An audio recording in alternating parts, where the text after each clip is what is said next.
Good to be with you all this morning. Now, if Acts is one of Lolly's favorite readings, then this gospel is one of mine. So we're having a good week. This is some good readings.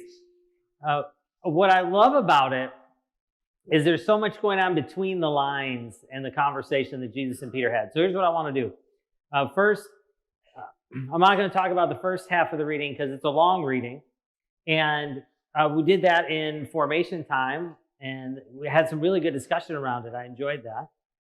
And second, what I want to talk about is the conversation that Jesus and Peter have, the "Do you love me" talk. But I need to give us all some background before we go there. Two things, really. One is kind of context, and one is technical. For context, this is the first time Jesus and Peter have been together talking one-on-one since the Last Supper.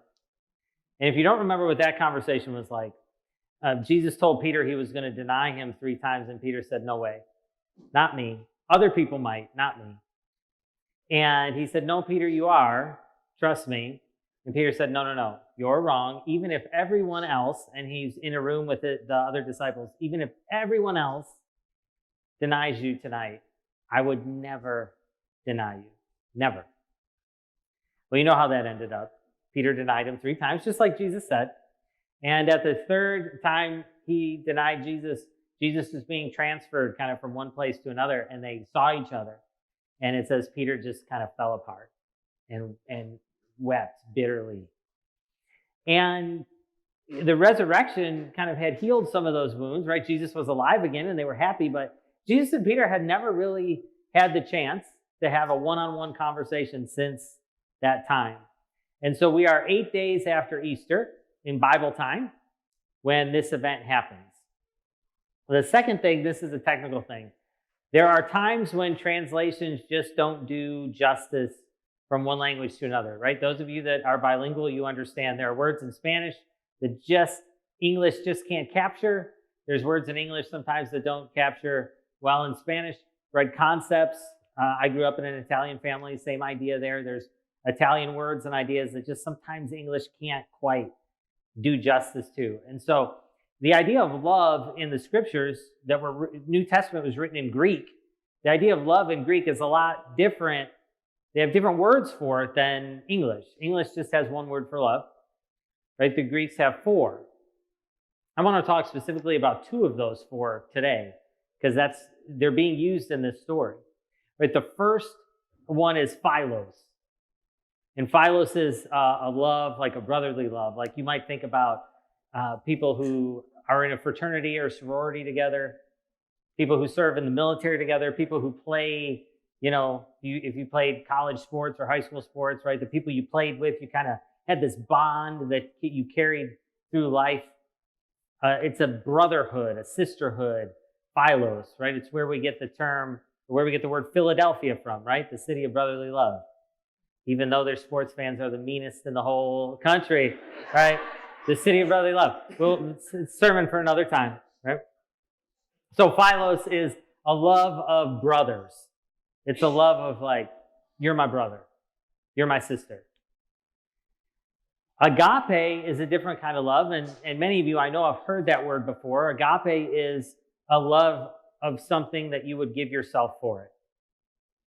So you think about agape, right? This is, I know this doesn't apply to everyone, but if you have a child, there's probably been a moment in your life where your child has been sick or suffering or struggling with something.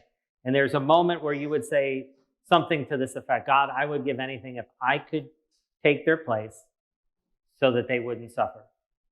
Right? I would put me in the suffering spot so that they cannot have it. I'll carry it. Let them go with nothing. Right? You've had that moment, whatever it's been.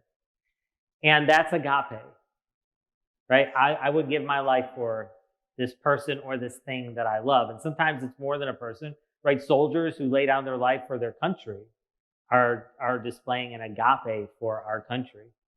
That they're willing to lay down their life for it. So agape is like, I love this thing or this person so much, I'd lay down my life for it. And philos is, I love you like a brother, like a sister. Okay, let's get to the conversation. When Jesus and Peter, after breakfast, I told this to the formation group, good life lesson here. Always have difficult conversations on a full stomach, not an empty stomach. Eat breakfast first. Whatever hard thing you have to do during the day, just eat breakfast first. It's just a good idea. So before they have this conversation, Jesus feeds everyone. So they eat breakfast. And Jesus finally and Peter have this one-on-one moment. And Jesus says this, I'm gonna read it to you like it's in your thing, but I'm just gonna use the word for love that they're using in the original.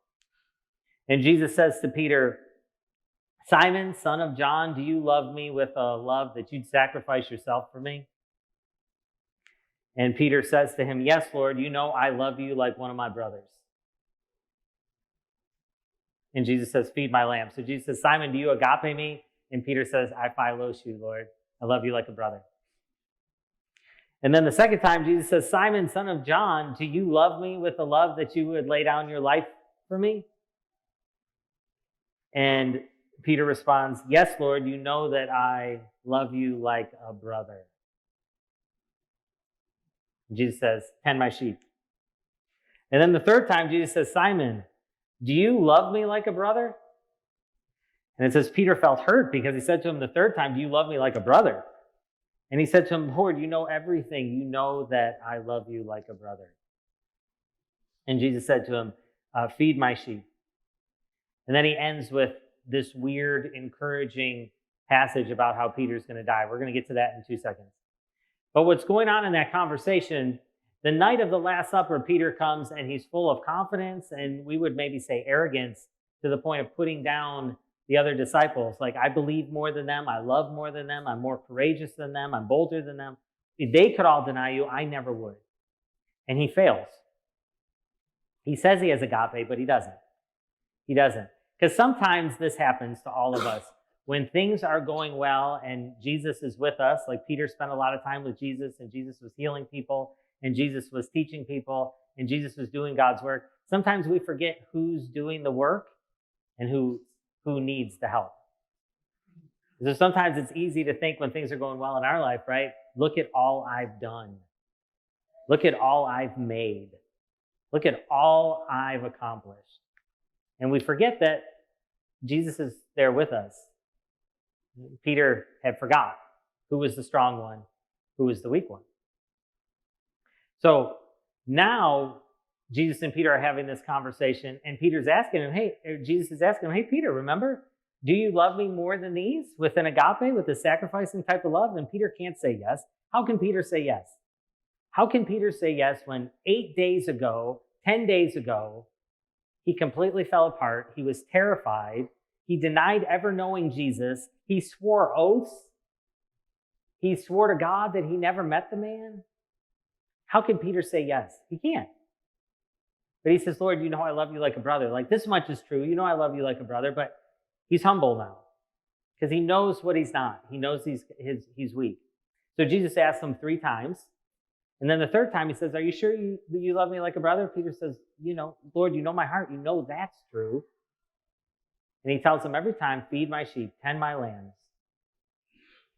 And so 3 times, just like Peter denied Jesus 3 times, 3 times Jesus asked Peter, do you love me? And 3 times Peter acknowledges his shortcomings, his limits, his weakness. He says, I can't say I love you enough to sacrifice my life for you. How can I say that? And Jesus says, okay. And then he ends it by saying, one day you're going to give your life for me. So the Last Supper, Peter says, I'm strong, I'm brave, I'm courageous. I will give my life for you, Lord, even when all my brothers won't. And Jesus said, no, you're not there yet. And he said, you're wrong. I am. And we know Peter failed. Now Jesus is asking Peter, do you love me enough to do this? And he's saying, Lord, I'm not there yet. And Jesus, hearing his humility, says, you'll get there. You'll get there. And I know, like, being told you're going to be crucified for Jesus is not really like the good news. It's not, we don't have any greeting cards in the lounge that says, one day you'll be crucified for Jesus. But for Peter, who said, I can't, I failed, I don't have that type of love for you, Jesus is telling him, you'll get there. So the first time Peter's saying, I have it, and he's arguing with Jesus when he says, no, you're not there yet. And now he's coming in humility, and Jesus says, you'll get there now. Because what God is looking for in Peter and every single follower of Jesus is a humility to recognize we need him. Not an arrogance to think we do everything on our own. Not an arrogance to think that Jesus needs us, which sometimes we're all guilty of, right? Like we think, what would Jesus do without us? Not an arrogance to think that, but a humility to recognize that we need him. And that's what Peter has now. So it's amazing that this event, which seems so heartbreaking and like a failure for Peter, and it is, becomes the thing that gets his heart ready to be humble and serve. And Jesus, after every time, tells him, feed my lambs. And there's an interesting thing here. Jesus doesn't need people who pretend to be perfect.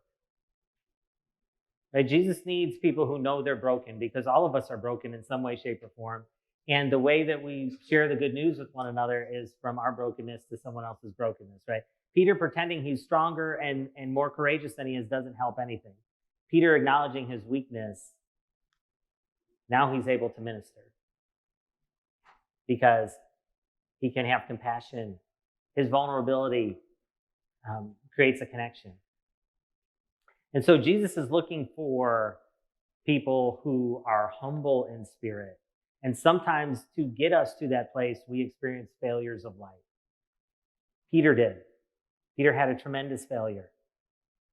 And Jesus redeems it, right? That's what got your heart ready for this moment. And all of us in life, we've experienced some level of failure at different points in our life. And when we allow Jesus to redeem it, it's what prepares our heart to serve him, right? It's what gives us a humble spirit that we recognize we need him. We're not the Messiah, he is. But also recognizes our weakness and that we can minister to others who share in that weakness, right? There's a reason AA works, because it's people who are sharing their weakness with one another and their vulnerability for support, right? It's the same idea. Jesus is looking for people who are willing to acknowledge their brokenness, to feed his lambs, those who may be broken as well. So somewhere in our life, right, there's a lamb that needs to be fed. Somewhere in our life, there's someone who's struggling with a brokenness or weakness that we can empathize with, that we can connect with. And Jesus isn't saying, you know what, I need you to know the Bible backwards and forwards before you talk to them. I need you to have the right words, write it down, send this script to me for my approval, and I'll let you know if this is the right thing to say. Jesus is saying, I need someone who has a humble spirit that knows that they are broken and need me to tell that person the same thing. When Peter was broken, then he was ready.